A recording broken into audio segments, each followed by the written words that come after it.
নমস্কার বন্ধুরা, নিয়ে চলে এলাম কলকাতা এফএফ টিপস 5 থেকে 8 বাজি 27/8/2026। তার আগে আমরা দেখে নেব 26 তারিখ 5 থেকে 8 বাজি 5 পাস 6 পাস। 27/8/2026 5 থেকে 8 বাজি প্লে হবে।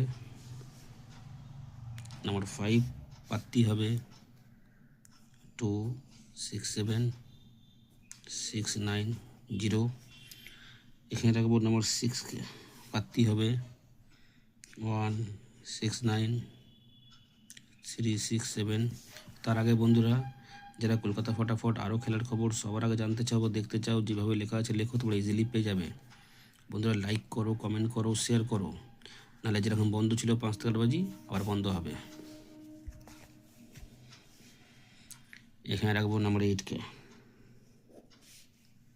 8-এর পাত্তি হবে 1 8 9 1 2 5।